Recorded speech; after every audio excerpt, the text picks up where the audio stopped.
Hi hello friends, I think I hope you all are good. నన్ను support చేస్తున్నందుకు ఇంకా చాలా చాలా సంతోషం అండి. మళ్ళీ మొన్న అలా మొదలైన మాటలు కథని కంటిన్యూ చేద్దాం అనుకున్నాను. పార్ట్ కోసం చాలామంది వెయిట్ చేసి ఉంటారు కదా, సరే చెప్తానండి. సో ఫ్రెండ్స్, మళ్ళీ మీరు ఇలా మొదలెడతారండి. ఒక ఫ్రెండ్ లేచి, అరే రఘు నువ్వు ఎంత ఎదిగిపోయావురా, ఎంత అసలు వెళ్ళిపోతే మాత్రం నీకు అసలు మేము గుర్తులేమేరా అని చెప్పి అంటారు. ఈలోపే రఘు అంటాడు, ఎందుకబ్బా అలా అంటారు మీరు, నేను అక్కడ వర్క్ చేస్తున్న పెరిగే కానీ నాకు మీరు అందరూ గుర్తుంటారు. కానీ రఘు మనసులో ఏమనుకుంటారంటే, బయటికి వెళ్ళిన తర్వాత మరి ఎంతమంది గుర్తున్నా కూడా అన్ని సమయాలు అనుకూలించవు కదా వచ్చి చూడడానికి. ఎంతైనా బయటికి వెళ్తే బయటలోనే ఉంటుంది, ఇక్కడుండి మనం గంజి నీళ్ళు బతికినా కూడా ఎంత హ్యాపీగా ఉంటుంది అని చెప్పి అంటూ ఉంటారు.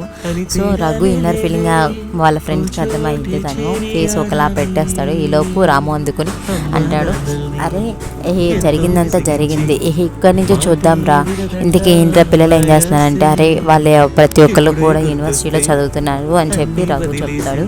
సో ఈలోపు వీళ్ళు మాటలైపోతుంది.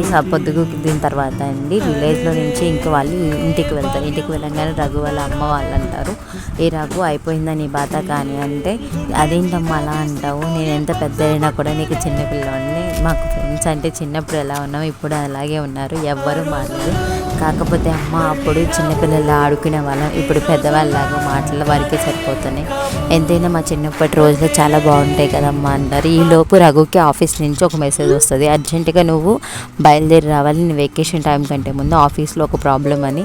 ఈలోపు పాపం రఘుకి ఆ న్యూస్ తెలిసేటప్పటికి కొంచెం సాడ్గా ఫీల్ అవుతాడు. అంటే రాక వచ్చారు కదా, వచ్చి పేరెంట్స్తో సెలబ్రేట్ చేసుకుందాం అనుకుంటాడు ఒక 10 days.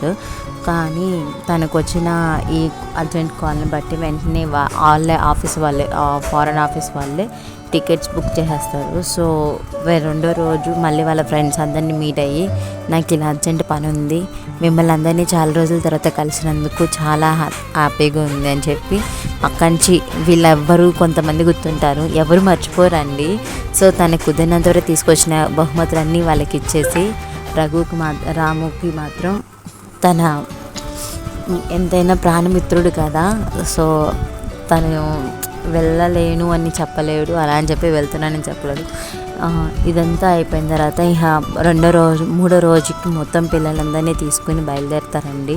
సో ఈ కథని ఇక్కడితో ముగిద్దాము. యాక్చువల్లీ ఏంటంటే అండి, ఇందులో అందరూ అనుకుంటారు కదా, మన దేశాన్ని వదిలిపెట్టి వేరే దూరదేశం వెళ్ళిపోయి అక్కడే ఉంటున్నారు, మమ్మల్ని మర్చిపోయారు, మేము గుర్తులేము. కాదండి, వాళ్ళకు కూడా ఎంతో ఆశ ఉంటుంది, నేను కూడా నా సొంత దేశానికి వెళ్ళిపోవాలి, కాకపోతే ఏంటంటే కొన్ని పరిస్థితులు మనం వెళ్ళాలనుకున్నా వెళ్ళలేము, కదలేము. కానీ వాళ్ళు అక్కడ ఎంత కష్టపడతారో, మన ఇక్కడ నిజం చెప్పాలంటే ఇండియాలో పుట్టి పెరిగిన వాళ్ళు యూఎస్లో సెటిల్ అవ్వడం గొప్ప.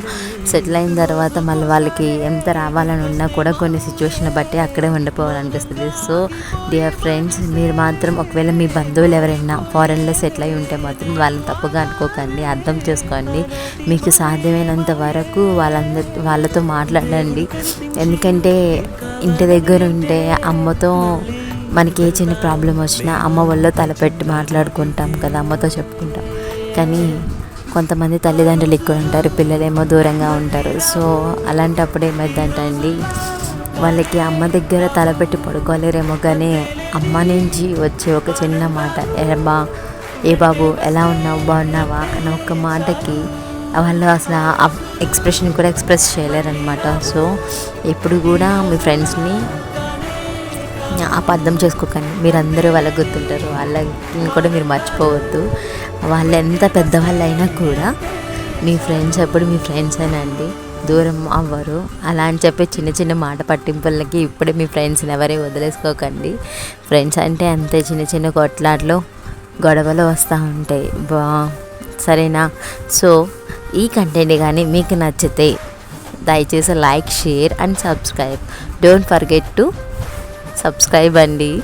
Thank you. సో దీంట్లో నీతో ఒకటే, మీ ఫ్రెండ్షిప్ని వదులుకోవద్దు. అది మీరు వృద్ధులైనా, నా ఉద్దేశం ఓల్డేజ్ అయినా సరే, మీరు అందరూ కలిసి ఉండండి. ఒక్క పండగ కాకపోయినా ఒక్క పండగ అయినా సంవత్సరంలో ఒక్కసారైనా మీ ఓన్ విలేజ్కి, నేటివ్ ప్లేస్కి వెళ్ళి రావడానికి ట్రై చేయండి. మీకు అందరికన్నా ఒక చిన్నదానిని సారీ అండి. మీ ఎందుకంటే చిన్నదాన్ని, ఒకవేళ ఈ వీడియోలో తప్పుగా ఏమైనా మాట్లాడుంటే క్షమించండి. Once again please like, share and subscribe my channel. Please support me. మీరు ఇలా నాకు సపోర్ట్ ఇస్తూ ఉంటే నేను కొత్త కంటెంట్ని క్రియేట్ చేయడానికి ట్రై చేస్తాను. థ్యాంక్ యూ అండి.